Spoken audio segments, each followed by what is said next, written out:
Halo, assalamualaikum warahmatullahi wabarakatuh. Kembali lagi di channel Ummu Alimah.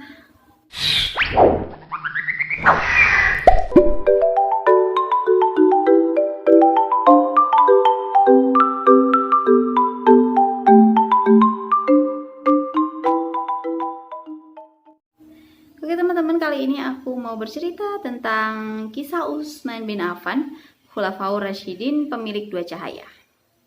Langsung aja ke cerita. Oke teman-teman, Utsman bin Affan adalah sahabat Nabi Muhammad SAW yang menjadi Khulafaur Rasyidin ketiga. Julukan Utsman bin Affan ini adalah pemilik dua cahaya atau Dzun Nurain. Nah, Utsman bin Affan ini menjadi Khulafaur Rasyidin pada 644 sampai 656 Masehi atau 23 sampai 35 Hijriah. Nah, Utsman menjadi khalifah selama hampir 12 tahun. Nah, terlama dibandingkan masa Khulafaur Rasyidin lainnya. Utsman ini lahir dari keluarga saudagar yang kaya raya, teman-teman. Harta yang berlimpah, nggak membuatnya kufur, nggak membuatnya sombong, justru malah semakin dermawan. Nah, Rasulullah menilai sosok Utsman ini sebagai seorang yang jujur dan rendah hati. Nah, saat Nabi Muhammad SAW mulai menyiarkan nilai-nilai Islam, Utsman termasuk orang pertama yang mempercayai. Utsman bin Affan tergolong dalam kelompok as-sabiqunal awalun. Nah, atau orang-orang yang pertama masuk Islam. Itu sebutannya. Nah, sejak saat itu, Utsman selalu setia pada Rasulullah. Dia menjadi salah satu sahabat utama Nabi Muhammad. Dan sang Rasul juga menikahkan Utsman dengan putri keduanya, yaitu Ruqayyah binti Muhammad. Nah, di masa kenabian, Utsman selalu menginfakkan hartanya di jalan Allah. Saat perang Tabuk, Utsman juga menyumbangkan 1000 dirham, teman-teman. 1000 dirham atau setara sepertiga kebutuhan perang. 950 ekor unta dan 10 ekor kuda. Nah, saat hijrah dari Mekah ke Madinah, kaum muslimin kesulitan nih mendapatkan air bersih. Hanya ada sumur milik orang Yahudi yang airnya ini dijual. Jadi orang Yahudi ini airnya dijual dengan harga yang sangat mahal. Nah, Utsman pun ingin membeli sumur itu agar bisa memberikan airnya untuk keperluan kaum muslimin. Subhanallah. Namun, orang Yahudi itu menolak, teman-teman, menolak menjualnya.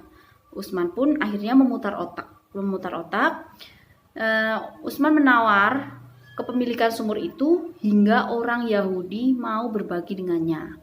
Nah, jadi sehari sumur itu milik Utsman, keesoknya menjadi milik orang Yahudi, dan begitu seterusnya, gantian-gantian gitu. Saat sumur itu menjadi milik Utsman, kaum muslimin mengambil air itu secara cuma-cuma.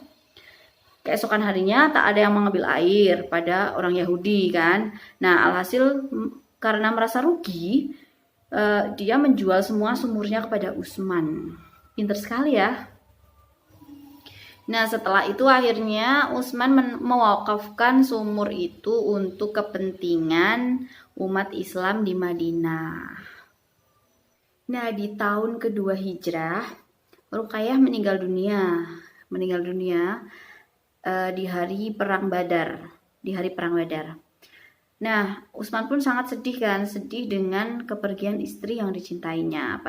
Pada tahun keempat Hijriah, Rasulullah menikahkan Utsman dengan anak perempuannya yang lain.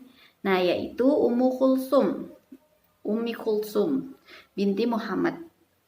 Ummu Kulsum ini adalah putri ketiga Nabi Muhammad SAW atau adik Ruqayyah sendiri. Nah, setelah menikah dengan Ummi Kulsum, Umar mendapat julukan Dzun Nurain atau pemilik dua cahaya. Nah, itu dia mendapat julukan itu setelah menikah dengan Ummi Kulsum. Julukan ini diberikan karena Utsman menikah dengan kedua putri Nabi Muhammad SAW. Nah, setelah Rasulullah meninggal, Utsman meneruskan perjuangan menyebarkan Islam bersama sahabat-sahabat Nabi yang lain. Utsman menjadi pemimpin kaum muslimin sepeninggal Abu Bakar As-Siddiq. Nah, Utsman menjadi khalifah pertama nih teman-teman yang memperluas Masjidil Haram di Mekah dan Masjid Nabawi di Madinah. Nah, Utsman pula yang memerintahkan untuk mengumpulkan Al-Quran dalam satu mushaf. Nah, Utsman bin Affan ini sahabat Nabi yang memiliki dua cahaya, meninggal dunia pada tahun 35 Hijriah. Tahun 35 Hijriah. Kepemimpinan Utsman bin Affan ini sebagai Khulafaur Rasyidin dilanjutkan oleh Ali bin Abi Thalib. Oke, itu tadi teman-teman cuplikan cerita tentang kisah Utsman bin Affan, Khulafaur Rasyidin, pemilik dua cahaya. Semoga bermanfaat buat kita semua. Semoga kita bisa meneladani dari sifat-sifat sahabat-sahabat Rasul ini. Oke, terima kasih teman-teman yang udah mau nonton video aku. Jangan lupa like, subscribe, and komen di kolom komentar. Dan jangan lupa klik tombol lonceng biar gak ketinggalan kalau aku upload video terbaru. Oke, makasih. Sampai jumpa di video berikutnya. Assalamualaikum warahmatullahi wabarakatuh.